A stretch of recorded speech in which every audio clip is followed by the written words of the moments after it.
Good morning. आज आपण service मार्केटिंगच्या लेक्चर मध्ये प्राइस पर्यंत आलोय. आपण सेकंड युनिट स्टार्ट केलेला होता मागच्या वीक मध्ये आणि सेकंड युनिटचं नाव आहे तुमच्या की elements of service marketing mix. त्यामध्ये आपण काय काय पॉइंट स्टडी केले ते मी एकदा तुम्हाला सांगते, कारण जवळजवळ बराच गॅप येतो मध्ये सुट्टीमुळे आणि मग तुम्ही विसरून जाल. त्यामुळे मी पुन्हा एकदा रिवाइज करते की आपण मागच्या लेक्चरला काय पाहिलं. तर सर्व्हिस प्रोडक्ट बद्दल आपण माहिती घेतली. की elements of service marketing mix मध्ये की प्रोडक्टच्या लेवल्स आपण स्टडी केलेल्या आहेत किंवा एलिमेंट्स कुठले आहेत. तर आपल्याला ज्या काही 7 P's आहेत त्यापैकी आपण प्रोडक्ट पाहून झालेला आहे. प्रोडक्ट मध्ये लेवल्स कुठल्या कुठल्या त्या पाहून झालेल्या आहेत. Flowers service life cycle study केली. फ्लावर ऑफ सर्व्हिसेस स्टडी केलं. त्यामध्ये आपण फ्लावर मध्ये payment, information, consultation, order taking, hospitality अशा पद्धतीने तो जो काही फ्लावर आहे सर्व्हिसचा तो पूर्ण स्टडी झालाय. लाईफ सायकल पाहून झालेली आहे.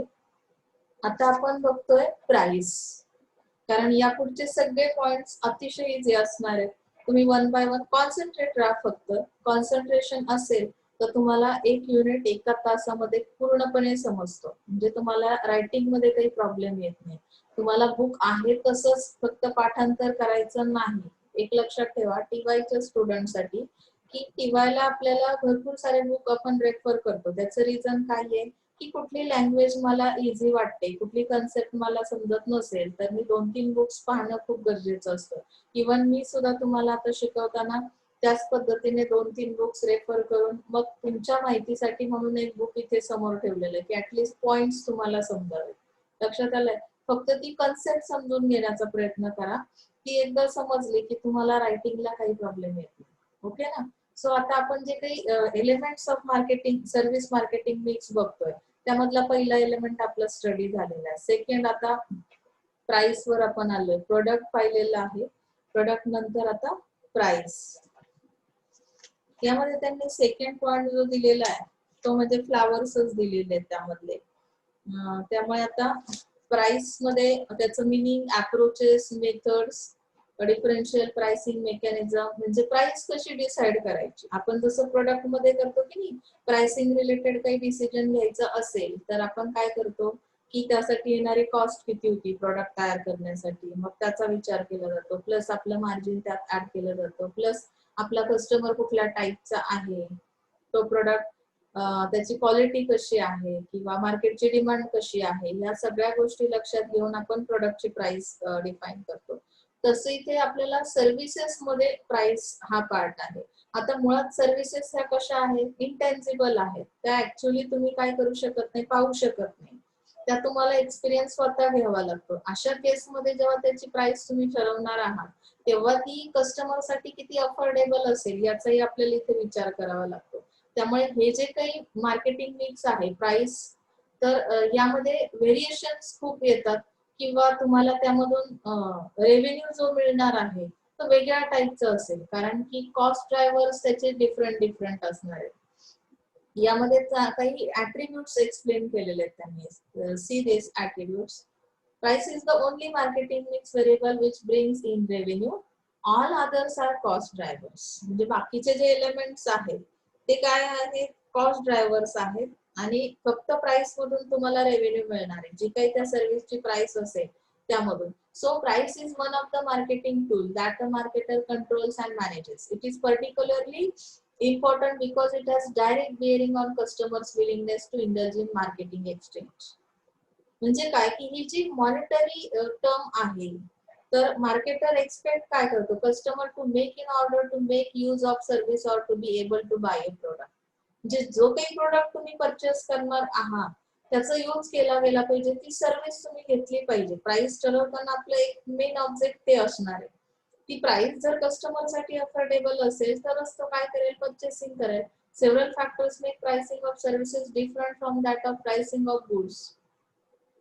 मी तुम्हाला सुरुवातीला सांगितलं की प्रोडक्टची प्राइसेस आणि सर्व्हिसच्या प्राइसेस ह्या डिफरंट आहेत एकमेकांपेक्षा. त्याचं रिझन काय आहे की फर्स्ट रिझन दिलेलं आहे की हा जो प्राइस मधला डिफरन्स आहे, प्रोडक्टची प्राइस आणि सर्व्हिसची प्राइस.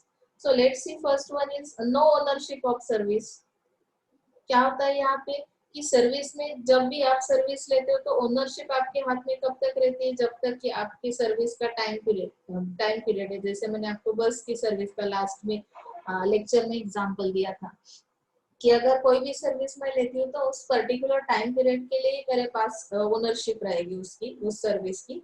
तो इंटेंजिबल होने की वजह से यहाँ पे क्या है, वेरिएशन है उस सर्विस की, जो भी प्राइसिंग है उसमें वेरिएशन आ सकते हैं। जैसे कि अगर मैंने बताया था कि 1 नाइट के लिए होटल की रूम बुक की या 2 नाइट के लिए की, तो टाइम पीरियड के हिसाब से उसकी प्राइसिंग क्या हो जाएगी, चेंज हो जाएगी, और ओनरशिप भी आपके हाथ में नहीं रहेगी। ये एक मेन रीजन है जिसकी वजह से ये क्या है, डिफिकल्ट है कॉस्ट को समझना या प्राइस को समझना सर्विस में। Input and output variability, invariable change in combination of service provider, customer, tools and equipment used, time taken and so on makes the output of the service variable. Service में variations कहाँ पे आते हैं, जैसे कि मैंने आपको वो भी एग्जांपल बताया था कि सर्विसेज अगर इंटेंजिबल है, वेरिएबल है, तो वेरिएबिलिटी जो है उसमें वो क्यों आती है, क्योंकि अगर मैंने एक ही रेस्टोरेंट में एक पर्सन ने फर्स्ट डे सर्विस ली तो उसका जो एक्सपीरियंस है वो सिमिलर नहीं हो सकता as compare to other person. म्हणजे काय कि यहाँ पे अगर देखा जाए तो सर्विस प्रोवाइडर जो है वो चेंज होने वाला है, या सिमिलर भी रहा तो भी उसका मूड, उसका टाइमिंग, सर्विस का टाइमिंग उसके ऊपर डिपेंड करता है कि आपका एक्सपीरियंस किस तरह का है, कौन से इक्विपमेंट सर्विस प्रोवाइडर ने यूज किए, तो उसके हिसाब से आउटपुट आने वाला है। सो यहाँ पे उसका भी प्राइसिंग डिसाइड करना वो भी बहुत डिफरेंट मतलब कि डिफिकल्ट हो सकता है। ओके ना, price value relations. Now let's see price value. अभी customers are not aware of cost of services, are unable to access price value relationship। यानी कि यहाँ पे जो भी प्राइस आप डिसाइड करोगे तो उसकी वैल्यू कस्टमर के माइंड में क्यों नहीं रहेगी, क्योंकि उसको कॉस्ट के बारे में कुछ पता नहीं चलता है, अवेयरनेस नहीं रहता है कस्टमर को। क्यों, जैसे कि हम टेंजिबल प्रोडक्ट्स के बारे में जान सकते हैं, टेंजिबल प्रोडक्ट्स यानी कि उसका जो रॉ मटेरियल है उसकी कॉस्ट कितनी आई एग्जैक्टली हम मेजर कर सकते हैं। लेकिन ये इंटेंजिबल होने की वजह से सर्विसेज क्या है कि इंटेंजिबल है, तो यहाँ पे जो प्राइस वैल्यू रिलेशनशिप है वो क्या है कि कस्टमर उसके लिए अवेयर नहीं है कॉस्ट के लिए। Often consumers use personal references prices which is again based on prices last paid or frequently paid of average. That means LIC agent cannot quickly tell you the premium of various policies. तो premium के बारे में जो LIC agent है वो आपको जट से नहीं बोल सकता, क्योंकि वैरायटी अभी उसमें भी बहुत सारे LIC की सर्विसेज है, तो एग्जैक्टली वो ऑन द स्पॉट आपको नहीं बता सकता कि उसकी प्राइस प्रीमियम आपको कितना पे करना पड़ेगा, तो वो नहीं बता सकता। इसलिए यहाँ पे प्राइस वैल्यू रिलेशंस को भी समझना बहुत जरूरी है सर्विस में। प्राइस क्वालिटी रिलेशन किस तरह का है, it becomes very difficult to ascertain the quality of individual before arriving with the cost. In case of goods, it is easier because of the raw materials used and all the expenses incurred on making the goods. यानी कि quality, जैसे हम price की quality sorry goods की quality अगर देखते हैं तो क्वालिटी के अंदर हम लोग जान सकते हैं, ये जानकारी हमें रहती है कि उसमें कौन सा कंटेंट यूज किया हुआ है। सो हम लोग क्वालिटी के बारे में कैसे रहते हैं कि अवेयर रहते हैं, हमें पता रहता है कि ये क्वालिटी प्रोडक्ट है या नहीं है। लेकिन सर्विस के बारे में ये जानकारी लेना बहुत डिफिकल्ट जाता है, क्योंकि ये सब तो इंटेंजिबल है, इसका एक्सपीरियंस हर एक कस्टमर का अलग अलग हो सकता है। जैसे मैंने आपको लास्ट इसमें बताया कि किसी को 5 स्टार में अगर एसी की सर्विस प्रोवाइड की जाती है तो किसी एक को कंफर्ट फील होगा किसी एक कस्टमर के लिए, लेकिन दूसरा जो है तो उसे अगर तकलीफ है, उसे एसी नहीं सूट कर रहा है, तो शायद उसके लिए उसकी क्वालिटी लो है। समझ में आ रहा है ना, तो इसकी वजह से हमें प्राइस क्वालिटी रिलेशन चेक करना है, प्राइस वैल्यू रिलेशन चेक करनी है। Terms use to refer price in services, जैसे कि किस तरह के टर्म्स यूज किए जाते हैं, प्राइस नेम क्या दिया जाता है, एडवर्टाइजिंग के लिए कमीशन दिया जाएगा, कंसल्टेंसी की फीस रहेगी, तो उसका जो मेजरमेंट है किस तरह से लिया जाता है, फाइनेंशियल सर्विसेज का इंटरेस्ट पे किया जाएगा, हेल्थ केयर में फीस प्रोवाइड किए जाएंगे, ट्रांसपोर्ट में फेयर, फेयर यानी कि the money paid for a journey on public transport, public transport के लिए जो भी मनी प्रोवाइड किया जाता है that means it is called a fair. Insurance में प्रीमियम पेड करते, प्रॉपर्टी रेंट पे दी जाती है, ओके ना। सर्विस किस तरह की दी जाती है, रोड यूज किया तो टोल आपको पे करना पड़ता है, बोलते हैं ना आप लोग टोल भी। एजुकेशन फी रहती है, शेयर ऑफ स्टॉक, इस तरह से उन्होंने प्राइस के नेम दिए। गेस्ट स्पीकर जो है उसके लिए आप जो भी पेमेंट देते हो that means payment given for professional services. Professional services में जो भी पेमेंट किया जाता है दैट इज ऑनरेरियम। ये भी एक टाइप की क्या है, सर्विस है। ऑफिस सर्विस में क्या दिया जाता है, सैलरी दी जाती है। समझ में आ रहा है ना। तो इस तरह से प्राइस कैसे है कि हम कंसिडर कर सकते हैं। तो इसमें रिलेशन किस तरह का है वो भी मैंने आपको बताया, वैल्यू किस तरह की है वो भी मैंने आपको बताया। तो अभी हम लोग देख रहे हैं next topic, approaches of pricing in services. Methods कौन से प्राइसिंग इन सर्विसेज के। अभी next page, cost oriented method. See this, its main advantage is that it is simple to use and understand. Cost oriented method क्या कहती है, the marketer adds all the direct and indirect costs that occur in course of the delivery of service. जब भी हम delivery करते हैं किसी एक सर्विस की, हॉस्पिटल की सर्विस है या होटल की सर्विस है या कोई और भी सर्विस है, तो उसमें जो भी डायरेक्ट कॉस्ट है, इनडायरेक्ट कॉस्ट है, जो भी आपको आती है वो हम लोग क्या कर देते हैं, उसमें ऐड कर देते हैं। कॉस्ट ओरिएंटेड मेथड, प्राइसिंग की जो मेथड है ये। For example tour operator will add direct cost like transportation fare, food, accommodation, sightseeing, local transportation, cost of guides. Indirect cost will be the salary of permanent employee who continuously manage the tour programs. जैसे travel and tourism की service हम लोग लेते हैं ना, आपको पता है कि उसमें क्या किया जाता है, डायरेक्ट कॉस्ट कौन सी आती है। तो ट्रैवलिंग के दौरान हम लोग क्या करेंगे, फूड मटेरियल तो लेंगे ना, अकोमोडेशन के लिए भी हम लोग रुक सकते, कितने दिन तक रुकने वाले, कौन से सीन्स हम उस दौरान देखने वाले, लोकल ट्रांसपोर्टेशन किस तरह का रहेगा वहां पे। अगर किसी एक प्लेस को देखना है, अगर आप हैदराबाद में रामोजी फिल्म सिटी देखने गए तो हैदराबाद की रामोजी फिल्म सिटी देखने के लिए भी हमें लोकल ट्रांसपोर्टेशन की जरूरत पड़ती है। एक जगह से दूसरी जगह पे जाने के लिए वो बसेस उन्होंने जो अंदर रखे हैं ना, उसका भी टिकट मिलता है, उसके अंदर जो भी आपके एक्सपेंसेस आते हैं वो डायरेक्ट कॉस्ट में आते हैं। तो गाइड की कॉस्ट क्या है, जो लोग गाइड करने वाले आपको उस साइड सीन पे कि ये सीन किस तरह का है, इसकी हिस्ट्री क्या है, किसने बनाया है, वो लोग हम लोग सब जानकारी उस सर्विस के दौरान लेते हैं ना। तो फिर हमें क्या है कि वो डायरेक्ट कॉस्ट में आएगा। इनडायरेक्ट कॉस्ट में क्या आता है कि जो भी एम्प्लॉयज अरेंज करते हैं इस तरह के टूर्स, समझ में आ रहा है ना, तो उसका जो पेमेंट दिया जाता है, परमानेंट एम्प्लॉयज को क्या दिया जाता है, पेमेंट, सैलरी दी जाती है। तो टूर प्रोग्राम के अंदर हमें क्या करना है कि इस तरह से प्राइसिंग लगानी है उस, ये अगर टूर की ट्रैवल एंड टूरिज्म की सर्विस है तो इसमें कॉस्ट ओरिएंटेड मेथड है ये। तो इस तरह से आपको क्या करना पड़ेगा, उसकी प्राइस डिसाइड करनी पड़ेगी। समझ में आ रहा है ना। Easy about demand oriented method में क्या है, the offer is price after analysing the degree of demand amongst the customer. Customer किस तरह से डिमांड कर रहा है इस सर्विस को। Marketers are required to accurately read the pulse of the customers and know the market trends. Market का trend कौन सा चल रहा है, अभी कौन से सर्विसेज मार्केट में बहुत ज्यादा चल रहे हैं। तो हम लोग देख सकते हैं कि मोबाइल की सर्विस है, ऑनलाइन सर्विसेज जितने, अभी तो कोविड-19 की वजह से वो सर्विसेज का ट्रेंड है मार्केट में, ऐसा नहीं बोल सकते, अभी वो नीड है कस्टमर की। तो इस तरह से डिमांड को देखने के बाद हमें अपॉर्चुनिटी मिलती है, there is an opportunity to ride the demand wave and appropriately price the offer. तो इस तरह से हम एप्रोप्रिएट प्राइस रख सकते हैं उस सर्विस के लिए। तो ये डिमांड ओरिएंटेड मेथड है।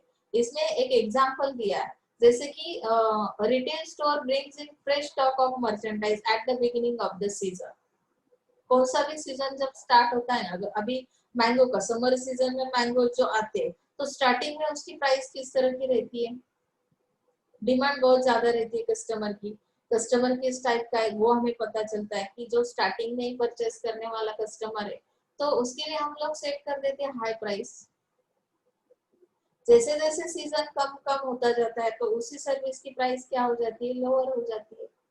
तो डिमांड जैसे जैसे डिफरेंट डिफरेंट है कस्टमर की, उस तरह से हमारे डिमांड ओरिएंटेड मेथड में प्राइस सेट किए जाते हैं उस सर्विस के लिए। ओके ना। कंपटीशन ओरिएंटेड प्राइसिंग मेथड में क्या दिया है कि कॉम्पिटिटर्स क्या कर रहे हैं। सर्विसेज तो इंटेंजिबल है, अब उसके लिए कम्युनिकेट करना, उसके ऑफर्स के बारे में, कैरेक्टर्स के बारे में जानकारी लेना और उसकी पोजीशन के बारे में जानकारी होना बहुत जरूरी है कि सर्विस की पोजीशन क्या है आज मार्केट में। कॉम्पिटिटर्स के हिसाब से अगर हम देखते हैं तो हमारी पोजीशन क्या है।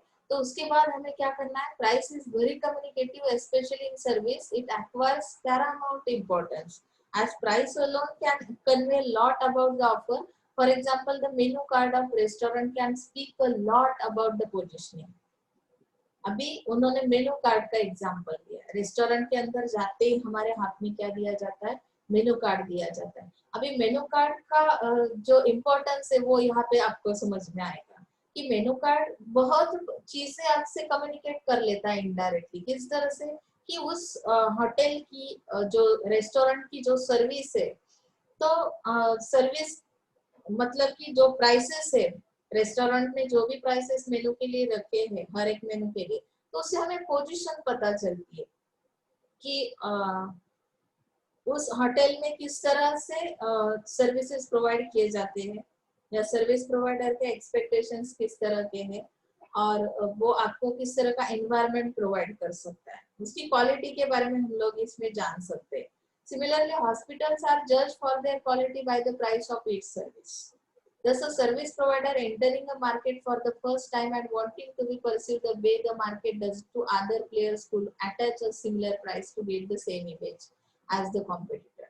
यानी कि यहाँ पे जजमेंट लेना बहुत जरूरी है। सर्विस प्रोवाइडर जो भी है, फर्स्ट टाइम अगर एंट्री कर रहा है तो उसे मार्केट का कॉम्पिटिटर के बारे में जानकारी होनी चाहिए और कंपटीशन के हिसाब से हमारे सर्विस की प्राइस होनी चाहिए। Is that clear? ओके ना। अभी रेगुलेटरी और गवर्नमेंट प्राइसिंग मैकेनिज्म क्या कहता है। अभी कंट्रोलिंग के लिए ये सब यूज किया जाता है। गवर्नमेंट या रेगुलेटरी यानी कि कुछ रूल या प्रिंसिपल्स बनाए जाते हैं। That method will be used for controlling. So ये जो मैकेनिज्म है प्राइसिंग का, pricing of many services are govern by the regulatory mechanism. Regulatory यानी कि कुछ मेथड्स है जो इसमें प्राइसिंग रिलेटेड कंट्रोलिंग मेथड है ये, लाइक म्यूनिसिपल हॉस्पिटल्स जहाँ पे उस सर्विस की प्राइस कितनी होगी, मिनिमम प्राइस होगी। Basic and higher education, power tariff, the service marketer can make a more profit by cutting down on cost and improving efficiency. यहाँ पे क्या किया जाता है, प्रॉफिट मिलता है आपको, can make a more profit by cutting down cost and improving efficiency. Efficient services है, हायर एजुकेशन की भी है, गवर्नमेंट के जो भी सर्विसेज है, रेगुलेटरी मैकेनिज्म है, तो ऑब्वियसली कुछ रूल्स है उनके लिए और रूल्स के हिसाब से उनकी प्राइस की क्या रहेगी, उनके सर्विस की प्राइस रहेगी। ओके ना। अभी यहाँ पे उन्होंने कुछ डिफरेंशियल प्राइसिंग मैकेनिज्म बताया कि प्राइसिंग मैकेनिज्म क्या कहता है कि कस्टमर, मल्टीपल कस्टमर अगर है तो उसके लिए हम लोग किस तरह से प्राइसिंग रख सकते हैं सर्विस में। मल्टीपल कस्टमर यानी बहुत सारा, मतलब वैरायटी कस्टमर है, तो हमें ये जानकारी होना बहुत जरूरी है कि इसमें उन्होंने एक एग्जांपल भी दिया, देखो हम लोग देख सकते हैं यहाँ पे, Indian Railways offer concessions to the students and defence personnel while offering the same service to others at full rate। इससे आपको समझ में आएगा कि प्राइसिंग मैकेनिज्म किस तरह का है इस सर्विस में। अगर रेलवे की सर्विस, इंडियन रेलवे की सर्विस हम प्रोवाइड करते हैं तो गवर्नमेंट का रूल क्या है कि स्टूडेंट्स के लिए किस तरह का कंसेशन, जैसे कि बस सर्विस में भी आपको कंसेशन मिलता है ना, आप पास निकालते हो बस का पास, तो उसके अंदर आपको क्या दिया जाता है, कंसेशन दिया जाता है। वैसे ही डिफेंस पर्सनल जो हैंडीकैप पर्सन है उनके लिए भी कुछ अलग प्रोविजन है, उसका जो रेट है, प्राइस है सर्विस की, तो उन्हें भी कुछ ऑफर्स रहते। और जो कॉमन पर्सन से, जनरल पर्सन है, तो उनके लिए अलग प्राइसिंग रेट रहेगा। तो इस तरह से ये प्राइसिंग मैकेनिज्म क्या हो जाता है, चेंज हो जाता है डिफरेंट डिफरेंट कस्टमर के लिए, मल्टीपल कस्टमर के लिए। So the offer can not be broken up to reduce value. यहाँ पे हमें उसकी जो वैल्यू है वो रिड्यूस नहीं करनी है, सर्विस की जो वैल्यू है वो रिड्यूस नहीं करनी है। बेनिफिट और कॉस्ट, मतलब कि यहाँ पे बेनिफिट भी कम नहीं करना है, कॉस्ट भी कम नहीं करनी, it has to be sold in totality. तो यहाँ पे हमें क्या करना है कि थिंक करना है हर एक कस्टमर के बारे में, और उस तरह से हमें यह सर्विसेज प्रोवाइड करनी है सोसाइटी में। देयर इज इरेगुलर और seasonal demand for the service over time, मतलब यहाँ पे जो भी इरेगुलर सर्विसेज है या सीजनल डिमांड रहती है कभी कभी, तो सर्विस किस तरह से हमें प्रोवाइड करनी है, तो over time service, over time यानी कि जो आपका टाइम पीरियड है उससे भी ज्यादा हमें क्या करना है कि टाइम बढ़ाना है, एक्सटेंड करना है। Additional distribution and logistic cost over the geographical spread, यहाँ पे हमें जो स्प्रेड करनी है सर्विस, तो वो किस तरह से एडिशनल डिस्ट्रीब्यूशन करना है, जो हमारा टारगेट है उससे भी अगर डिमांड बढ़ रही है ज्यादा तो हमें क्या करना पड़ेगा, एज पर डिमांड हमें सप्लाई करना है उस सर्विस को। अभी यहाँ पे एक एग्जांपल और दिया है, movie theatre offer matinee shows at a lower rate than other shows. Matinee shows का रेट क्यों कम है, ऑफर क्यों इस तरह की रहती है, तो आपको भी पता है दोपहर के टाइम की जो सर्विस हम लोग प्रोवाइड करते हैं तो उसमें कस्टमर क्या रहता है, कम रहता है, तो हमें उसकी डिमांड क्या करनी है, बढ़ानी है उस प्राइस की। तो हमें वेस्ट भी नहीं करना है, हमारा जो टाइम पीरियड है उसके हिसाब से पूरा तो लॉस हम ले नहीं सकते। और कुछ कस्टमर इस तरह का है कि वो ओनली आफ्टरनून सेशन में ही फ्री रहेगा, तो मैटिनी शो के लिए हमने कुछ अलग प्रोविजन की। जो लोग बिल्कुल वही सर्विस ले रहे तो उनके लिए रेट में कंसेशन रखा और हम लोगों ने वो सर्विस प्रोवाइड की मूवी थिएटर की। अभी उन्होंने और एक एग्जांपल दिया, देखो, the state government of Maharashtra had proposed differential payment of tuition fees in government schools. Government school की फीस क्या रहती है, महाराष्ट्र गवर्नमेंट क्या कहता है, स्टेट गवर्नमेंट क्या कहता है, it is based on income of parents of the students. Parents की इनकम किस तरह की है, महाराष्ट्र है तो महाराष्ट्र में इकोनॉमिक जो कंडीशन है वो किस तरह की है, उनके सोर्सेस कौन से, इकोनॉमी के सोर्सेस कौन से है। तो जब भी आपको स्कूल की फीस पेड करनी है तो उसमें भी ट्यूशन फीस कैसे किस टाइप में आपको पेड करने पड़ेंगे, तो आपके पेरेंट्स की इनकम किस तरह की है उससे हमें पता चलेगा और उस तरह की पेमेंट आपको करनी पड़ेगी। ओके ना। Now let's see next example. Central government announced free ship for girls students. Girls के लिए भी फ्री एजुकेशन प्रोवाइड किया जाता है ना, सेंट्रल गवर्नमेंट की ये भी एक सर्विस है, तो इसका भी फायदा हम उठा सकते हैं। मतलब प्राइसिंग मैकेनिज्म डिफरेंशियल क्यों है, तो हमारे सोसाइटी में रहने वाले कस्टमर्स ये मल्टीपल कस्टमर्स है, उनकी हर एक की जरूरत, उनकी हर एक की नीड डिफरेंट डिफरेंट है, और एज पर देयर कन्वीनियंस हम लोग क्या करते हैं कि सर्विसेज में इस तरह की प्रोविजन रखते हैं ताकि हमारी सर्विस की डिमांड बढ़ सके, हमारी सर्विस ज्यादा से ज्यादा सेल हो सके। ओके ना।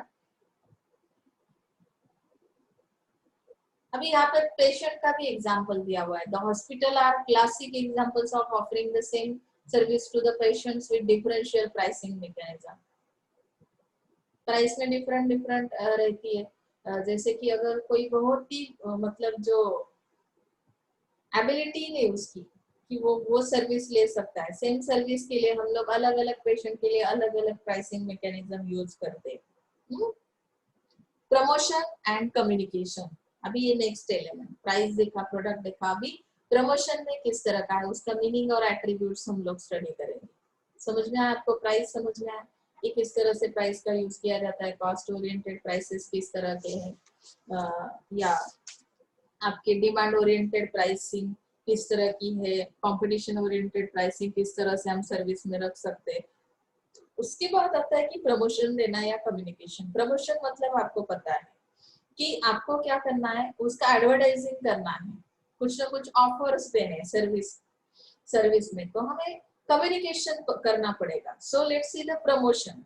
Promotion is the communication tool of the service to target the customers.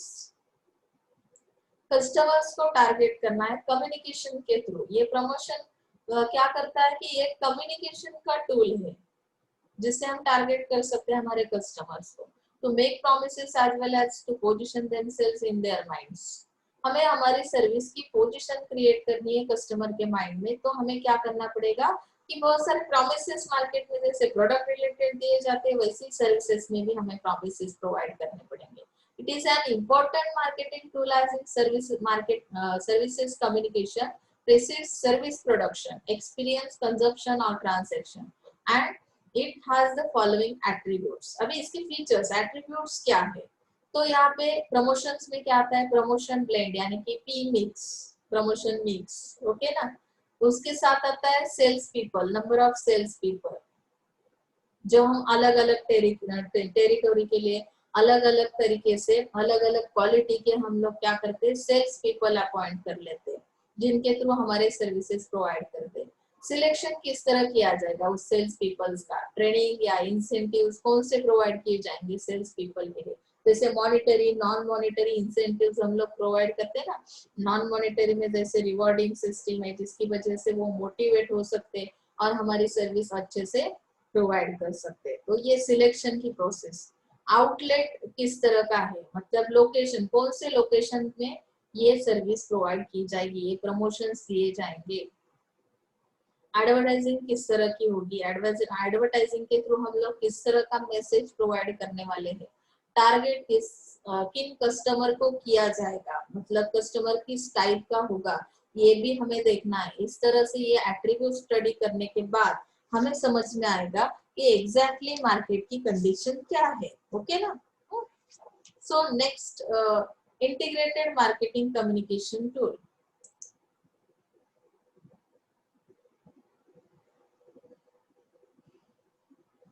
इसमें क्या आता है कि एडवर्टाइजिंग आता है, अभी इंटीग्रेशन करना है इस कम्युनिकेशन टूल्स। अगर प्रमोशन एक कम्युनिकेशन टूल है तो उसका इंटीग्रेशन किस तरह से करना है, इंटीग्रेटेड मार्केटिंग कम्युनिकेशन टूल्स।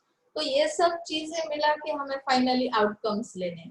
तो एडवर्टाइजिंग के अंदर क्या किया जाएगा, पब्लिक रिलेशन किस तरह का होगा, सेल्स प्रमोशन का रोल क्या होगा, पर्सनल सेलिंग किस तरह से किया जाएगा, वर्ड ऑफ माउथ पब्लिसिटी कैसे की जाएगी, या डायरेक्ट मेल किस तरह से किए जाएंगे, जिसकी वजह से हम क्या कर सकते हैं, इंटीग्रेशन कर सकते हैं इस टूल्स का। तो वन बाय वन हम लोग स्टडी करेंगे integrated marketing tools. Let's see, first one is advertising. It is paid form of communication. जैसे कि एडवर्टाइजिंग के लिए आपको पेड करना पड़ता है, 1 मिनट की भी एडवर्टाइज है तो उसके लिए पेमेंट करना पड़ता है। Where the payment is made to the media, you have to first choose the media, which media is suitable for advertising। जैसे कि हम लोग देखते हैं ना कि प्रिंट मीडिया, मास मीडिया, तो जो मीडिया आपने सिलेक्ट किया हुआ है उसे आपको पेमेंट करना पड़ेगा। उसके बाद आप क्या कर सकते हो, कम्युनिकेशन कर सकते हो उस मीडिया के थ्रू आपके सर्विस रिलेटेड, ओके ना। The latter acts as a vehicle to carry the message. यहाँ पे कौन सा मैसेज आप लोग दे रहे हैं एडवर्टाइजिंग के through? Service marketer has total control on the content of the message. Service marketer की ये रिस्पॉन्सिबिलिटी बनती है कि आपका कंट्रोल होना चाहिए उस कंटेंट पे, जो भी मैसेज में कंटेंट होने वाले, as well as the exposure, which is the number of times the message can be broadcast। बार बार आप लोग क्या कर रहे हो, उस एडवर्टाइजिंग को फ्रीक्वेंसी दे रहे हो। म्हणजे काय की इथे तुम्ही रेग्युलर काय करताय की ऍडव्हर्टाइज फिरवली जाते, दिवसामधून तुम्ही ती जर ऍडव्हर्टाइज 3 वेळेस ब्रॉडकास्ट केली जात असेल तर तो मेसेज जो आहे त्याच्यावर जो सर्व्हिस मार्केटर आहे त्याचा फुल्ली कंट्रोल असणं गरजेचं आहे। कारण तो मेसेज जर चुकीचा असेल तर तुमचं जे मार्केटिंग आहे ते कसं होईल, चुकीच्या पद्धतीने होईल आणि तुमचा कस्टमर टार्गेट होण्याच्या ऐवजी काय होईल, डायव्हर्ट होईल। सो let's C, thus the effectiveness of the media vehicle, its reach and frequency can make or mark the effectiveness of the message। अगर उसमें मीडिया जो है उसमें आपने जितनी फ्रीक्वेंसी दी, जिस तरह से वो अपने कस्टमर को पहुंचाया है मीडिया के थ्रू मैसेज, तो उसमें इफेक्टिवनेस अगर है, करेक्ट मीडिया अगर आपने यूज किया है, तो हमें क्या हो सकता है कि सक्सेस मिल सकती है। तो उसमें मीडिया के अंदर किस तरह से हमने डिफरेंट मीडिया टाइप्स कौन कौन से हैं, तो हमें उसका इम्पोर्टेंस समझ में आना बहुत जरूरी है कि कौन सा मीडिया हमारे लिए सुटेबल है और जिस तरह से हम कस्टमर को टारगेट करना चाहते हैं। तो वहाँ पे प्रिंट मीडिया का एग्जांपल दिया, जिसमें आता है कि न्यूज़पेपर से, बिजनेस डेलीज है, मैगजीन से, जिसमें हम लोग वो मैसेज एडवर्टाइजिंग का बना सकते हैं और उसके थ्रू हम लोग कस्टमर को टारगेट कर सकते हैं। अभी ये जो मीडिया हमने प्रिंट मीडिया सिलेक्ट किया हुआ है, तो हमें इसमें ये चीज भी देखना बहुत जरूरी है कि लैंग्वेजेस में डिफरेंट डिफरेंट लैंग्वेजेस में ये मीडिया अवेलेबल करना है। क्योंकि अगर मेरा कस्टमर उस टाइप का है, अगर हिंदी किसी को आती है तो हिंदी मीडिया हिंदी लैंग्वेज भी यूज करनी। अगर मेरा कस्टमर इंग्लिश जानकारी रखता है, इंग्लिश की जानकारी उसके पास है, तो मुझे उसका भी उस तरह का भी क्या करना है, मैगजीन या बिजनेस डेलीज या न्यूज़पेपर रखने, जिसके थ्रू मैं टारगेट कर सकती हूँ कस्टमर को। इलेक्ट्रॉनिक मीडिया अगर यूज कर रहे हैं, रेडियो, टेलीविजन, रेडियो तो अभी most of the time radio बहुत कम हुआ है, लेकिन फिर भी कस्टमर अगर सुनने वाला है रूरल एरिया का है, तो अभी भी रूरल एरिया में कभी कभी रेडियो सुनाई देता है, तो रेडियो भी उसमें आता है, टेलीविजन ब्रॉडकास्ट आता है, इंटरनेट है, मोबाइल फोन से। अभी मोबाइल फोन तो ज्यादा पॉपुलर हो गए, आपको भी पता है कि इलेक्ट्रॉनिक मीडिया जो है वो ज्यादा पॉपुलर होने की वजह से हम लोग झट से क्या कर सकते हैं, कस्टमर को टारगेट कर सकते हैं। तो एडवर्टाइजिंग करते वक्त आउटडोर्स यानी कि हम लोग जो होर्डिंग्स बनाते हैं ना, जैसे हम लोग इसमें आपके एडमिशन के लिए भी होर्डिंग्स बनाए जाते हैं, कुछ इवेंट्स रिलेटेड या बैनर्स बनाए जाते हैं, फिल्म्स बनाए जाते हैं, स्काई राइटिंग किया जाता है, उसके थ्रू हम लोग एडवर्टाइज कर सकते हैं। ओके, अभी पब्लिक रिलेशन में क्या आता है, it is an unpaid form of communication. यहाँ पे पेड नहीं करना पड़ता, तो फिर किस तरह का पेमेंट करना पड़ता है, it implies no payment to media but there are PR cost. यहाँ पे मीडिया के लिए कुछ पेमेंट नहीं किया जाएगा, लेकिन पीआर कॉस्ट किस तरह से कंसिडर की जाएगी, like in publicity, PR personal salary, यानी कि पीआर डिपार्टमेंट में काम करने वाले जो पर्सन है उन्हें सैलरी प्रोवाइड की जाएगी, न्यूज कॉन्फ्रेंस अरेंज करेंगे वो लोग, डिनर्स, इवेंट मैनेजमेंट। किसी पब्लिक में रिलेशन रखना है तो पब्लिक के लिए हमें कुछ ना कुछ इवेंट्स लेने पड़ेंगे, उसका इवेंट ऑर्गेनाइज करने पड़ेंगे, उनके लिए डिनर्स देने पड़ेंगे, इवेंट मैनेजमेंट करना पड़ेगा। तो इन सब के लिए जितनी कॉस्ट आती है that is called PR cost. कुछ क्राइसिस, अभी पब्लिक में क्राइसिस भी बहुत ज्यादा रहते, तो मैनेज करना है उस क्राइसिस को तो किस तरह से करेंगे। या उन्होंने एक एग्जांपल दिया कि ICICI bank suffered in Gujarat year ago, PR comes in handy and the different strategies of PR. So PR की स्ट्रेटेजी क्या है मेन, वो देखना है यहाँ पे। ये नॉन पर्सनल या sorry unpaid form of communication है, तो मेंटेनेंस किस तरह से किया जाएगा। This handles routine public relation stuff like mailing, greeting cards. Customers के लिए हम लोग क्या प्रोविजन करेंगे कि हमारी सर्विस किस तरह की है, ये अगर हमें बताना है तो ये पब्लिक रिलेशन क्या करता है, मेंटेनेंस किस तरह का उसके लिए रहता है। तो ग्रीटिंग्स कार्ड के लिए रहेगा, कॉम्पिलिंग न्यूज लेटर्स के लिए रहेगा, हाउस मैगजीन्स के लिए रहेगा, होल्डिंग रूटीन कॉन्फ्रेंसेस, वो लोग क्या करेंगे, कॉन्फ्रेंसेस लेंगे जिसके थ्रू वो आपकी इंफॉर्मेशन, सर्विस रिलेटेड इंफॉर्मेशन जो है वो प्रोवाइड की जाएगी। That means maintenance of PR. Now let us see offensive PR. Abhi, this is used when reacting to adversaries' remarks like during hostile takeovers or aggressive government interventions. Government अगर कुछ आपके लिए problems create कर रहा है, government का अगर उसमें कुछ रोल है, तो हम लोग क्या करेंगे कि ऑफेंसिव पीआर यूज करेंगे। ऑफेंसिव पीआर मतलब जैसे कि अग्रेसिव गवर्नमेंट इंटरवेंशंस, आपके ट्रेड या टैरिफ रिलेटेड भी कुछ प्रॉब्लम क्रिएट करते हैं ना, तो गवर्नमेंट रूल्स बनाती है कि कितना आपको टॅक्स पे करना पडेगा। अगर वो किस तरह का ऑफेन्सिव्ह आहे, जे ज्याला आपण म्हणतो आक्षेपार्ह असणाऱ्या गोष्टी ज्या आहेत तर त्या सुद्धा हँडल कराव्या लागतील पीआर ला। ओके ना। डिफेंसिव पीआर क्या करता है, वो आपको प्रोटेक्शन प्रोवाइड करता है, यानी कि trying to explain away glitches in operations. अगर आपको कुछ सडन फॉल्स नजर आते हैं, मतलब सफर कर रहे हैं आप, तो उसमें उस सफरिंग में ऑपरेशंस के दौरान जो भी फॉल्स आपके दिमाग में आते या आपको दिखाई देते, तो उसके लिए भी पीआर क्या करेगा कि वो फॉल्स निकालने, जो भी सर्विस आप प्रोवाइड कर रहे हो तो सर्विस के अंदर किस तरह के फॉल्स रहेंगे, तो उन्होंने अपोलोजेटिक इस तरह का बिहेवियर आपका रहेगा, यानी कि आप लोग क्या करोगे, याला मराठीमध्ये क्षमा याचना असं म्हणतात। डिफेन्सिव्ह पीआर काय करतो की त्याबद्दल ते काय करतात, क्षमस्व म्हणजे ज्याला आपण काय म्हणू शकतो की त्यांचं बिहेवियर सॉरी ज्याला आपण सॉरी सॉरी म्हणून काय करतो की क्षमा याचना करतो की माझ्याकडून ही चूक झाली असं तेव्हा आपण म्हणतो. म्हणजे डिफेन्स त्याच्यावर केला जातो. पब्लिक रिलेशन मला मेंटेन ठेवायचं आहे. पब्लिकला जर काही फॉल्ट येत असेल, माझ्या सर्व्हिसच्या थ्रू काही प्रॉब्लेम्स फेस करावे लागत असतील, तर त्या पद्धतीने पब्लिक रिलेशन डिपार्टमेंट काय करेल, डिफेन्स करेल. सेल्स प्रमोशन्स मध्ये काय केलं जातं, when the service marketer has a need to temporarily boost the sales, then he resorts to this communication tool. There are two kinds of sales promotions. First one is trade promotion, second one is consumer promotion. तो promotions देने sales related, अभी sales का मुझे क्या करना है, advertising करना है, ऑफर्स देने, तो वो ऑफर्स मैं किसके लिए दूंगी, तो यहाँ पे फर्स्ट ट्रेड प्रमोशन जो दिया जाता है, तो बिजनेस के दौरान यानी सर्विस इंटरमीडिएरीज उसमें ऐड रहते हैं. सेल्स के रिलेटेड अगर प्रमोशन से, तो सेल्स के लिए हम लोग इंटरमीडिएरीज का यूज करते हैं ना, जैसे रिटेलर्स, डीलर्स, एजेंट्स, तो उनके लिए हम लोग कुछ इंसेंटिव्स प्रोवाइड करेंगे. इंसेंटिव्स मतलब उन्हें मोटिवेट करने के लिए, इंकरेज करने के लिए. तो वो जो एनकरेज किया जाता है इंसेंटिव्स के through, that means it is like a commission, special schemes for retailers, dealers या एजेंट्स. स्कीम्स दिए जाएंगे उनके लिए कुछ, are given to the middleman to motivate them to push their offer.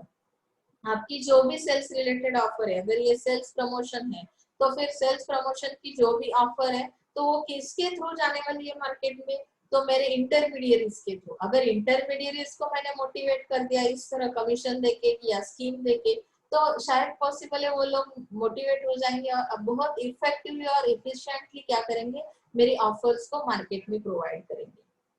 Okay, is that clear. Consumer promotion किस तरह का होगा, तो कंज्यूमर के लिए क्या हम दे सकते हैं, जैसे फ्री ऑफ चार्ज, कुछ सर्विसेज है फ्री भी जैसे है, प्राइस ऑफ की जाती है, को प्रमोशन यानी इस तरह से हम लोग क्या करेंगे, कस्टमर को टारगेट करेंगे, उनके लिए शॉर्ट लाइफ स्कीम्स कुछ दिए जाएंगे, इस तरह के प्राइस ऑफ फ्रीबीज और को प्रमोशन रिलेटेड. ओके, अभी पर्सनल सेलिंग सर्विस में किस तरह से किया जाएगा. This facilitates face to face communication between the consumer and the marketer. Face to face communication मतलब आप एक दूसरे के सामने रहेंगे. Like in insurance selling through advisers और credit card sales through direct sales agents. अभी डायरेक्ट मेल ये बताया उन्होंने कि डायरेक्ट मेल में क्या किया जाता है, कि आपको अगर कस्टमर के पास जाना है या कस्टमर के लिए आपकी इंफॉर्मेशन बहुत जरूरी है, तो यहाँ पे हम लोग क्या करेंगे कि it is the popular method of reaching the customers potential और प्रेजेंट. जैसे कि प्रेजेंट एग्जिस्टिंग कस्टमर जो है उनको हम वो नॉलेज जो सर्विस रिलेटेड है वो मेल के थ्रू भी दे सकते हैं. ये पॉपुलर मेथड बताई जाती है, क्योंकि आजकल आपका सब टेक्नोलॉजी का जमाना है, तो टेक्नोलॉजी में आप लोग सब टेक्नोलॉजी यूज कर रहे हो. अभी भी मेरा लेक्चर जो हो रहा है उस तरह से आप लोग क्या कर रहे हैं, लर्न कर रहे हैं. ओके ना. तो ये जो डायरेक्ट मेल है, it might give rise to feelings in the customer that their privacy is being invaded. Privacy भी यहाँ पे उनकी रखनी है, अदरवाइज वो इस तरह के सर्विसेज नहीं लेंगे. डायरेक्ट मेल सर्विस जो है, popular news magazines have been selling their subscription databases to multinational banks. यानी कि किस तरह से आपको मेल सेंड किए जाते हैं उसका एग्जांपल उन्होंने दिया है कि मल्टीनेशनल बैंक्स जो है उनका डेटाबेस देते, कस्टमर की जो भी इंफॉर्मेशन है उनके नंबर से वो प्रोवाइड किए जाते हैं और उनको प्राइवेसी, उनकी प्राइवेसी भी मेंटेन की जाती है. और डायरेक्ट मेल के थ्रू हम लोग क्या कर सकते हैं, पहुंच सकते हैं हमारे existing customer plus potential customer के पास. ओके, वर्ड ऑफ माउथ, अभी माउथ पब्लिसिटी का एग्जांपल है. ये जो कम्युनिकेशन है, customers are often closely involve in the service delivery process. जब भी कस्टमर सर्विस लेता है, सर्विस की डिलीवरी जिस तरह से की जाती है, तो उस प्रोसेस, जैसे कि हम लोगों ने बताया ना कि services are produce and consume at a time. मतलब यहाँ पे सर्विस प्रोवाइडर और जो आपका बायर है, सर्विस लेने वाला कस्टमर, तो वो दोनों एक दूसरे के सामने ही रहते हैं. जैसे कि मैंने आपको डॉक्टर की सर्विस का एग्जांपल दिया था फर्स्ट लेक्चर में, कि डॉक्टर की सर्विस जब भी प्रोडक्शन उसका होता है तो कंजप्शन भी उसके साथ ही होता है, क्योंकि वहां पे पेशेंट यानी कि आपका कस्टमर भी सामने रहेगा. तो यहाँ पे कम्युनिकेशन होना क्या है, पॉसिबल है. तो पॉसिबिलिटीज क्या बढ़ते हैं कि कस्टमर का एक्सपीरियंस किस तरह का है आपके सर्विस रिलेटेड, तो अगर एक्सपीरियंस आपका अच्छा रहा सर्विस का, तो शायद वो क्या करेगा कि माउथ पब्लिसिटी करेगा, किसी और के लिए वो शेयर किया जाएगा एक्सपीरियंस। जैसे मेरे फ्रेंड्स है, रिलेटिव्स है, नेबर्स है, मैं क्या करूंगी, पब्लिसिटी करूंगी उसकी। Okay, is that clear? Sponsorship, अभी इसमें अगर स्पॉन्सरशिप आप किस तरह की दे रहे हो, उससे आपकी ऑर्गेनाइजेशन की रेपुटेशन के बारे में पता चलता है कि ऑर्गेनाइजेशन के सर्विसेज किस तरह के हो सकते हैं। तो उन्होंने एक एग्जांपल भी आपको इसमें दिया है, जैसे Hutch mobile sponsoring the India versus Pakistan cricket matches and insurance company sponsoring weather forecast. Weather forecasting के लिए कौन, इंश्योरेंस कंपनी स्पॉन्सर कर रहे हैं, और ये जो क्रिकेट की मैच है उसके लिए हच मोबाइल अगर स्पॉन्सर करता है तो इसकी ऑटोमेटिकली क्या हो जाती है, एडवर्टाइज हो जाती है, या इसकी एक इमेज बनती है, मार्केट में पोजीशन बनती है, और जिसकी वजह से इनकी कोई भी सर्विस अगर है मार्केट में, मोबाइल की सर्विस है, तो कस्टमर क्या हो सकता है, अट्रैक्ट हो सकता है। नेक्स्ट थिंग है प्लेस। जैसे हम की एलिमेंट स्टडी कर रहे हैं, तो प्लेस में क्या आता है, आपको सर्विस देनी है तो सर्विस कहाँ पे देनी है जिसकी वजह से आप लोग कस्टमर को सेटिस्फाई कर सकते हो। तो यहाँ पे डिमांड ड्राइवर्स जिस तरह के हैं, मतलब कि कस्टमर जिस तरह से डिमांड कर रहा है, कौन सी प्लेस का कस्टमर किस तरह से डिमांड करता है, लोकेशन किस तरह की है, तो डिस्ट्रीब्यूशन करते वक्त हमें लोकेशन की जानकारी होना बहुत जरूरी। Location is the viability and logistical, so it has the following attributes. अभी एट्रीब्यूट्स कौन से यूज किए जाएंगे, देखो प्लेस के लिए, service location decisions, middleman and intermediaries. मतलब अगर मुझे उस प्लेस के लिए सर्विस प्रोवाइड करनी है, सर्विस प्रोवाइडर क्या करेगा कि सर्विस लोकेशन कौन सा होगा इसका डिसीजन किया जाएगा फर्स्टली। उसके लिए अपॉइंट किए जाएंगे मिडल मैन और intermediaries, their uses and their roles, किस तरह से वो उनकी उनका रोल रहेगा, उनकी रिस्पॉन्सिबिलिटी रहेगी। डिजाइनिंग सर्विस डिस्ट्रीब्यूशन चैनल, जैसे हम लोग चैनल का भी यूज कर लेते हैं डिस्ट्रीब्यूशन के दौरान, चैनल का टाइप किस तरह का होगा, 0 लेवल, 1 लेवल, 2 लेवल, वो भी डिसाइड किया जाएगा, क्योंकि हमें क्या करना है, उस प्लेस पे उस लोकेशन के लिए सर्विस प्रोवाइड करनी। Comparing distribution in goods and services, तो यहाँ पे डिस्ट्रीब्यूशन किस तरह का है, कंपेयर करना है, गुड्स का है, सर्विस का है।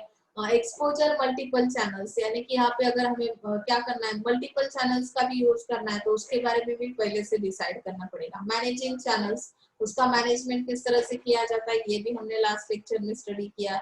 आउटलेट लोकेशंस, आउटलेट लोकेशंस कौन से उसके अंदर, जैसे एक लोकेशन तो मैंने फिक्स कर लिया, लेकिन छोटे छोटे जो आउटलेट्स रहते हैं वहां पे भी डिस्ट्रीब्यूट करनी है मेरी सर्विस, तो मुझे किस तरह से मैनेजमेंट करना पड़ेगा, वो भी मुझे पहले से डिसाइड करना पड़ेगा।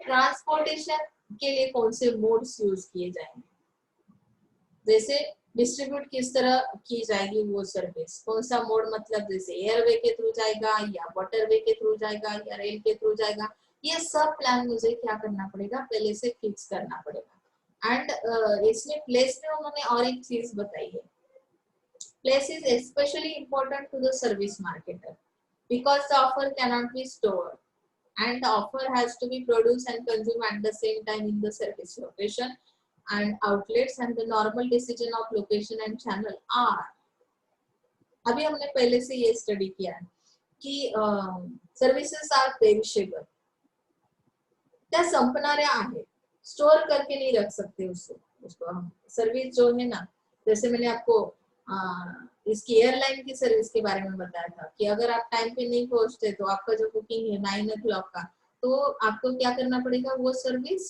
नेक्स्ट टाइम के लिए और एक बार बुक करनी पड़ेगी, उसे हम स्टोर नहीं करके रख सकते।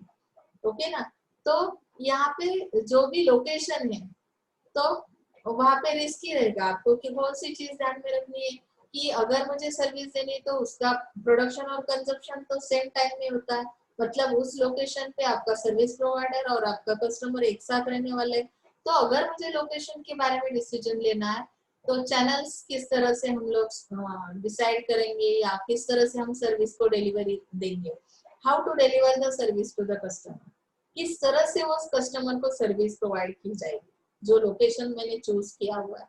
Where and when should the delivery of service takes place, कब और कहाँ ये डिलीवरी करनी है, उसका भी प्लान बनाना पड़ेगा। जो चैनल्स है उनके लिए ये बहुत जरूरी है। What roles do intermediaries or middlemen have to play in the service delivery process? Intermediaries का रोल क्या है? How can marketer juggle the delivery of the tangible and intangible components of service offer?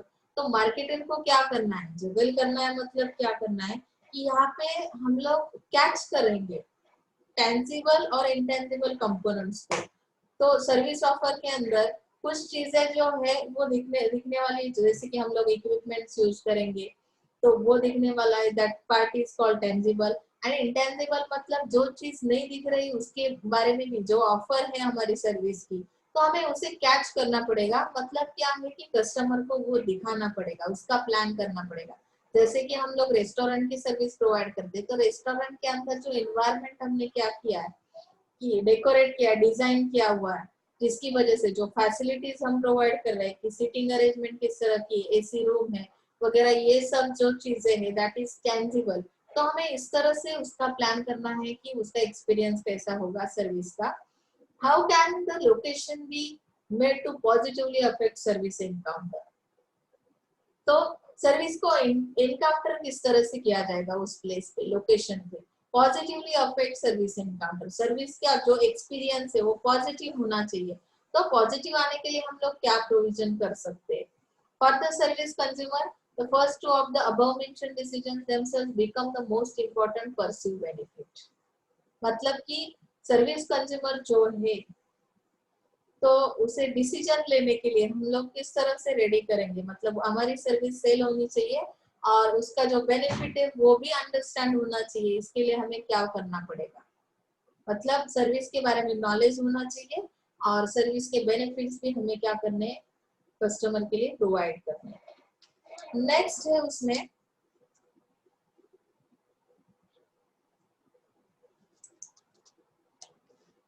basic strategic issues in service distribution are two dimensional, service location, service provider। अभी ये जो decision है वो किस तरह से लिया जाएगा, सर्विस लोकेशन किस तरह से हम डिसाइड करेंगे, तो degree and type of contact, flexibility in consumption. अभी degree and type of contact मतलब कि जो कॉन्टैक्ट पर्सन है वो किस तरह के हैं, और फ्लेक्सिबिलिटी इन कंजम्पशन मतलब कंजम्पशन किस तरह से किया जाता है, मतलब सीजनल डिमांड है या किस तरह की है। तो वहां पे उन्होंने कुछ इंटरैक्टिव पॉइंट्स एक्सप्लेन किए कि सर्विस लोकेशन डिसीजन किस तरह का होगा। Location to a great extent depends upon the degree of interaction between the provider and the consumer. Service location ऐसी प्लेस है जहाँ पे प्रोवाइडर और कंज्यूमर एक साथ रहेंगे, जिनके बीच इंटरेक्शन होगा, तो किस तरह का इंटरेक्शन होगा वो भी एक्सप्लेन किया है। Customer goes to the service provider sometimes, you know that कि हम लोग भी जाते हैं ना सर्विस लेने के लिए सर्विस प्रोवाइडर के पास। तो ऐसी कौन सी सर्विसेज है, एग्जांपल दिया हुआ है students going to a university classroom. तो एजुकेशन की सर्विस किस तरह से स्टूडेंट्स लेने के लिए जा रहे हैं यूनिवर्सिटी क्लासरूम में। रेस्टोरेंट की सर्विस लेने के लिए भी कस्टमर क्या करता है कि सर्विस प्रोवाइडर के पास जाता है, या थिएटर की सर्विस भी हम उसी तरह से मूवी थिएटर में जाके ले सकते हैं। तो यहाँ पे उन्होंने फर्स्ट जो है लोकेशन, कौन से लोकेशन पे किस तरह सर्विस प्रोवाइडर और कंज्यूमर का इंटरेक्शन होगा वो बताया। तो यहाँ पे कस्टमर सर्विस प्रोवाइडर के पास जाता है फर्स्ट इसमें लोकेशन में। सेकेंड इसमें service provider goes to the customer, यहाँ पे सर्विस प्रोवाइडर आता है सर्विस देने के लिए कस्टमर को। तो किस तरह मेंटेनेंस की सर्विसेज है, हाउसकीपिंग की सर्विस है, क्लीनिंग की सर्विस है या पर्सनल सेलिंग है, तो इसके लिए सर्विस प्रोवाइडर खुद कस्टमर के पास आता है। ये सेकेंड टाइप ऑफ है, मतलब degree and type of contact, किस तरह का कॉन्टैक्ट आएगा। The service provider and the customer transact from the distance, मतलब यहाँ पे डिस्टेंस पे है सर्विस प्रोवाइडर, प्रोडक्शन और कंजप्शन भी एक साथ होने वाला है, फिर भी उनके बीच कुछ डिस्टेंस है। तो इसमें कौन से सर्विसेज आते हैं, business process outsourcing services like inbound call handling, जैसे टेली मार्केटिंग वगैरह हम लोग देखते हैं ना कि टेली मार्केटिंग के अंदर कितने कॉल हैंडल किए, तो कॉल के दौरान भी कम्युनिकेशन होता है, वहां पे भी इंटरेक्शन होता है। तो ये सर्विस कैसी है कि ये ट्रांसैक्ट सर्विस है, मतलब दोनों के बीच सर्विस प्रोवाइडर और कस्टमर के बीच क्या है, डिस्टेंस है। आउटबाउंड कॉल्स करते हैं, टेली मार्केटिंग करते हैं, बैक ऑफिस के कुछ ऑपरेशंस किए जाते हैं, मेल ऑर्डर किए जाते हैं, वेब बेस्ड सर्विसेज प्रोवाइड किए जाते हैं। तो यहाँ पे ये दोनों फेस टू फेस नहीं है, उनके बीच थोड़ा सा डिस्टेंस है, फिर भी इनके बीच भी इंटरेक्शन है। ये टाइप ऑफ कॉन्ट्रैक्ट हमने सर्विस लोकेशन डिसीजन में देखा है। ओके, अभी सर्विस प्रोवाइडर में क्या है, देखो सर्विस इंटरमीडियरीज यूज किए जाएंगे। सर्विस प्रोवाइड करनी है तो मैं इंटरमीडियरीज के थ्रू प्रोवाइड करूंगी। तो यहाँ पे service provider creates the actual concept and the service distributor interacts with the customer in the actual execution of the service। मतलब इंटरेक्शन किसके बीच है, सर्विस डिस्ट्रीब्यूटर और कस्टमर के बीच है। यहाँ पे सर्विस इंटरमीडियरी जो है मतलब डिस्ट्रीब्यूटर जो भी है आपका, तो उसका और कस्टमर का आपके क्या है, इंटरेक्शन है, जहाँ पे एग्जीक्यूशन होता है एक्चुअल सर्विस का। मतलब कि हम लोग एग्जीक्यूट करते हैं हमारी सर्विस, प्रोडक्शन और कंजम्पशन जहाँ पे होता है। तो intermediaries perform the following functions at that time which activities can perform the intermediaries। तर मग इथे तुम्हाला लक्षात येईल they assist in making the service available to the customer at a convenient place and time। यहाँ पे प्लेस एंड टाइम के बारे में सोचना बहुत जरूरी है कि जो भी आपका डिस्ट्रीब्यूटर है, तो डिस्ट्रीब्यूटर की रिस्पॉन्सिबिलिटी ये है कि आपकी सर्विस अवेलेबल करना कस्टमर के लिए at the convenient place and time. Customer का कन्वीनियंट टाइमिंग पीरियड कौन सा है, प्लेस कौन सी है, उस तरह से आपको सर्विस प्रोवाइड करनी है। ओके, नेक्स्ट थिंग है they provide sales support at the point of sale. मतलब जब भी आपकी सर्विस सेल की जाएगी तो सपोर्ट प्रोवाइड करना, यानी कि and also collect feedback from the customer regarding the service render.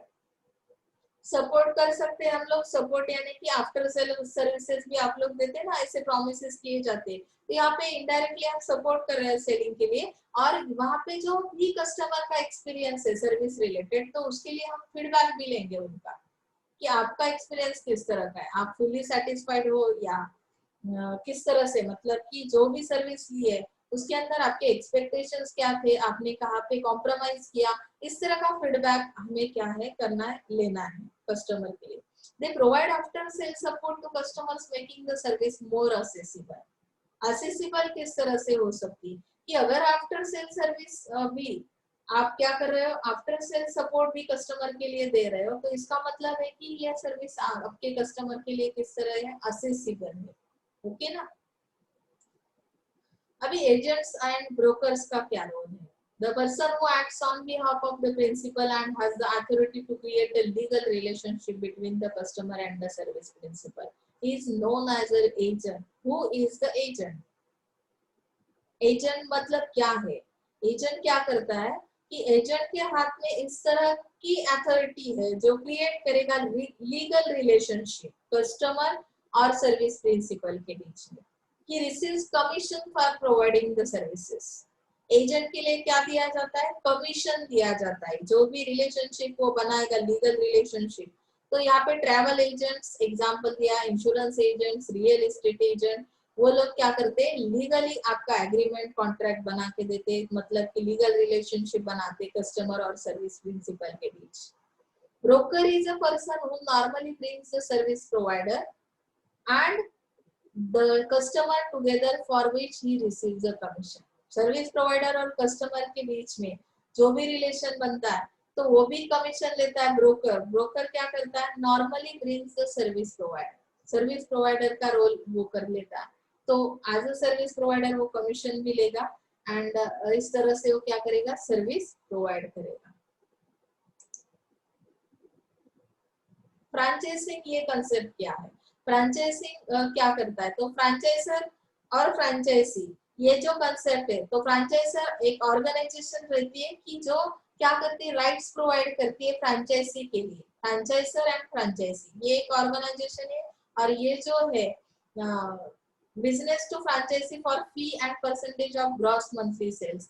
मतलब कि ये जो ऑर्गेनाइजेशन है, ये ऑर्गेनाइजेशन पार्टनर्स के लिए, फ्रैंचाइजीज के लिए कुछ राइट्स प्रोवाइड करेंगी। वो राइट्स किस तरह के होंगे, तो यहाँ पे टेंजिबल एंड इंटेंजिबल, जिस तरह national and international advertising, training and other support services are commonly made available by the फ्रैंचाइजर।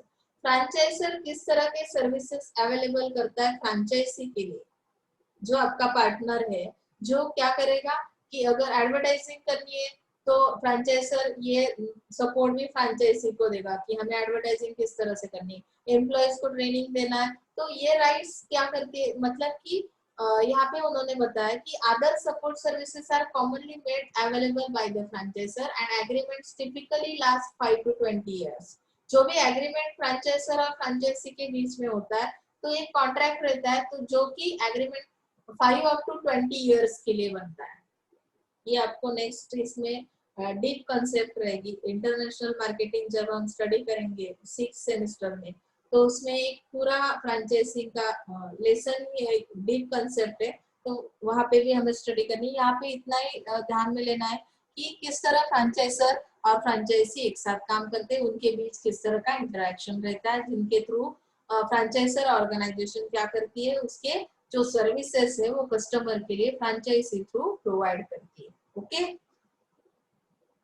Channel option for service company, जैसे हमने लेवल्स ऑफ चॅनल स्टडी किया ना, channel options for service company also. तर service company मध्ये कसं असणार आहे बघा, झिरो लेवल चॅनल असेल, 1 लेवल मध्ये एजंट्स आणि ब्रोकर्स असतील, 2 लेवल्स मध्ये काय असेल, सेलर्स एजंट्स असतील, बायर्स एजंट्स असतील, कस्टमर्स असतील।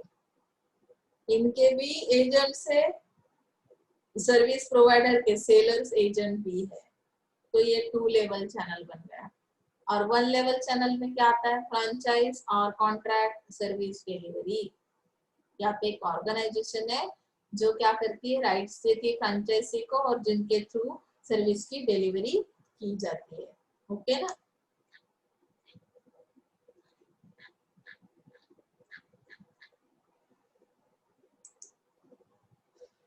नेक्स्ट है अभी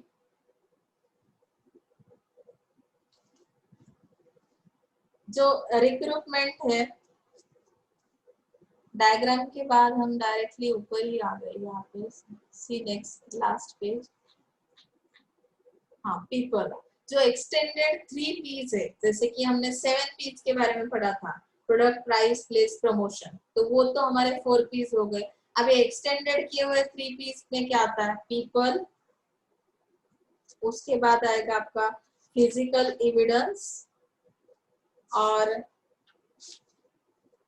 प्रोसेस। 3 एक्सटेंडेड P's हमें स्टडी करने हैं जो कि सर्विस में यूज किए जाते हैं। ओके ना, it is very very important and also simple to understand. So let's see 6.1 people. What is the attributes of that people? More than any other sector in services, people are the key. Service लेते वक्त peoples का role क्या है, उनका तो role main है। It has turn out to be the only differentiator amongst rival service firms, यानी कि आपके जो कॉम्पिटिटर्स है उनके और आपके सर्विस में क्या डिफरेंस है ये बताने वाला एक ही फैक्टर है, that means people. It finally boils down to managing the internal customers, managing the external customers. How to manage that external and internal customer? Let's see, the 5th piece has the following attributes. इसमें कुछ attributes दिए, features दिए कि जिनके through हम लोग internal customers या external customers को किस तरह से मैनेज कर सकते हैं, वो एक्सप्लेन किया है। तो फर्स्ट वन है employees, second recruitment, training, channel partners, business process outsourcer, motivation, rewards, teamwork, customers, education and training. So let's see first managing internal customers, how to manage the employees. तो यहाँ पे success of service, its marketing and its satisfaction entirely depends upon its operations and processes. जैसे कि हम लोग देख सकते हैं कि अगर हमें क्या करना है, सर्विस को सक्सेस लेना है या सेटिस्फैक्टरी सर्विसेज प्रोवाइड करनी है, तो हमें ऑपरेशंस और प्रोसेसेस के बारे में सोचना बहुत जरूरी है, जो कि हमारे एम्प्लॉयज क्या करते हैं, ऑपरेशंस कंप्लीट करते हैं, ऑपरेटर्स से, प्रोवाइडर्स से। तो इन सब चीजों के बारे में बेस्ट नॉलेज होना बहुत जरूरी है। Popular service products will never alone be successful in retaining customers if the quality of service transaction is perceived to be poor. मतलब अगर मेरी सर्विस ट्रांजैक्शन करते वक्त जिनका भी रोल है, जो भी सर्विस प्रोवाइडर है, ऑपरेटर है या जो भी ऑपरेशन के अंदर वो काम कर रहे हैं, सर्विस डिस्ट्रीब्यूट कर रहे हैं, तो उसमें मुझे क्या देखना है कि किस तरह से मेरी सर्विस ट्रांसैक्ट की जा रही है। उसकी क्वालिटी अगर पुअर है तो शायद क्या होगा कि जो ऑपरेटर है या प्रोवाइडर है उनका रोल वीक होगा या परफॉर्मेंस वीक होगा। तो यहाँ पे क्या देखना है कि फर्स्ट एग्जांपल देखो क्या दिया है, his competence and skill for the job specified in the service transaction।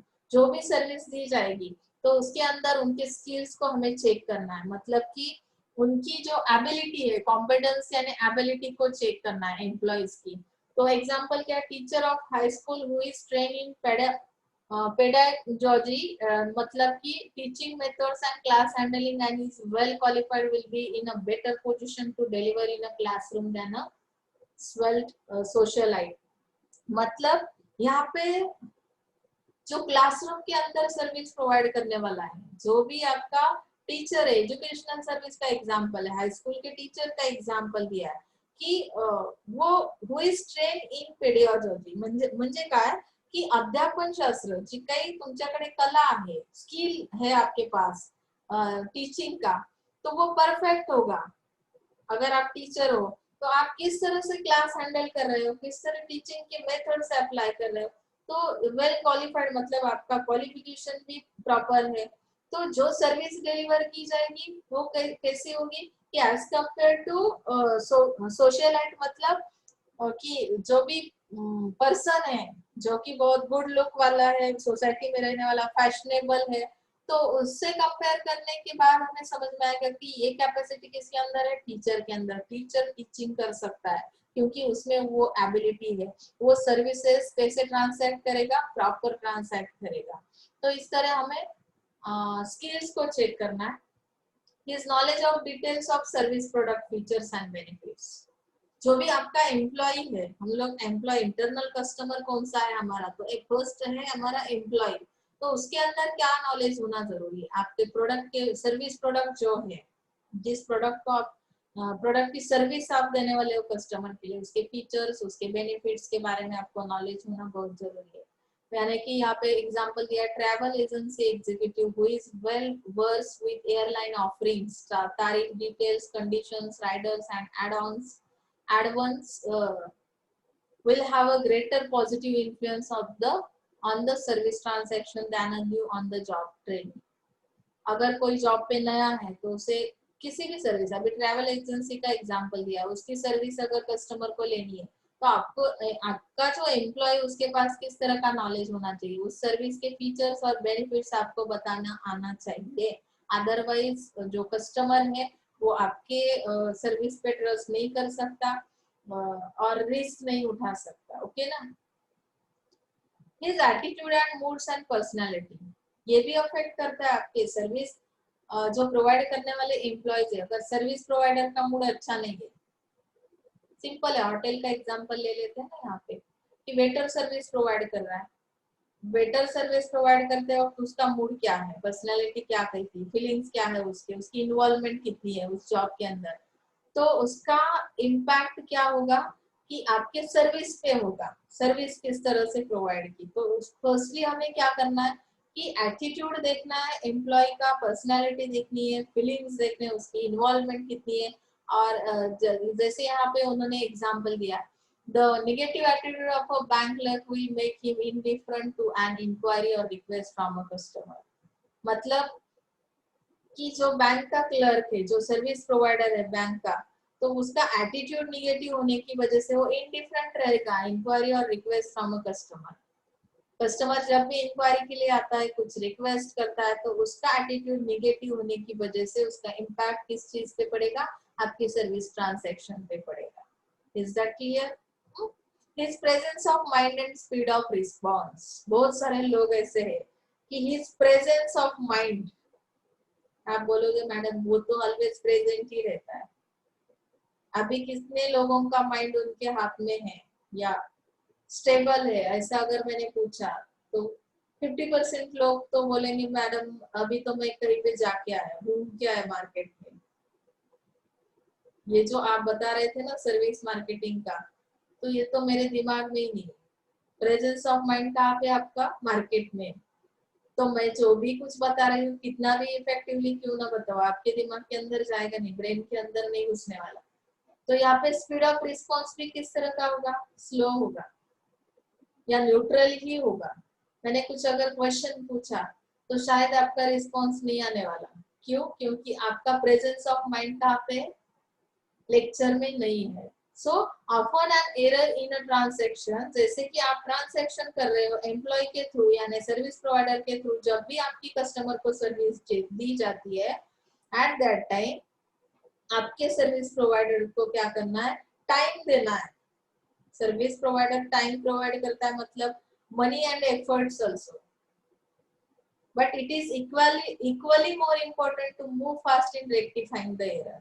मतलब अगर फिर भी एफर्ट्स लेने के बाद भी सर्विस प्रोवाइड करते वक्त कुछ एरर्स आते, तो हमारा रिस्पॉन्स किस तरह से होगा, रेक्टिफाई करने पड़ेंगे, हमें इम्प्रूव करने पड़ेंगे एरर्स, मतलब कि झट से हमें क्या करना है कि इम्प्रूव करना है। अगर मैंने टीचिंग करते वक्त भी कुछ गलत वर्ड यूज किया या गलत प्रोनाउंसिएशन हुआ, तो भी हम बीच में बोलते हैं ना सॉरी करके हम लोग आगे चलते हैं।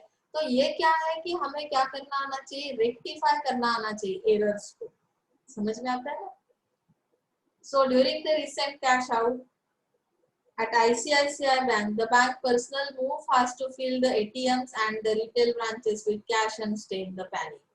यानी कि यहाँ पे बैंक का एग्जांपल दिया, एम्प्लॉयज किस तरह से वर्क करेंगे, इंटरनल कस्टमर का रोल किस तरह से होना चाहिए, ये समझ में आया आपको? अभी नेक्स्ट है ट्रेनिंग दिया जाएगा इंटरनल कस्टमर्स के लिए। This becomes major tool in the hands of service oriented firm to improve the quality of its providers. अगर सर्विस प्रोवाइडर की क्वालिटी इंप्रूव करनी है तो ट्रेन करना पड़ेगा उनको। तो internal customers are constantly updated in product, environment and customer knowledge. Entire team is brought to one level of competence and capability so that service delivery is consistent.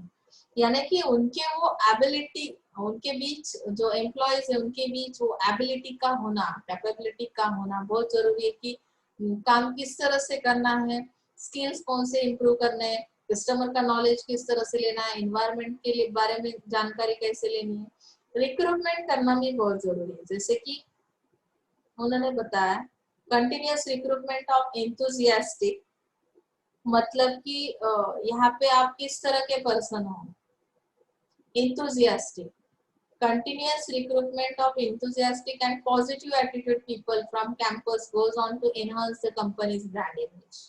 उत्साही लोक तुमच्याकडे असतील, पॉझिटिव्ह ऍटिट्यूड वाले employees असतील तर obviously तुमची company ग्रोथला जाईल किंवा तिची ब्रँड इमेज कशी असेल, पॉझिटिव्ह असेल, पॉप्युलर असेल ती कंपनीचा ब्रँड किंवा त्याच्या सर्व्हिसेस पॉप्युलर असतील। ओके ना?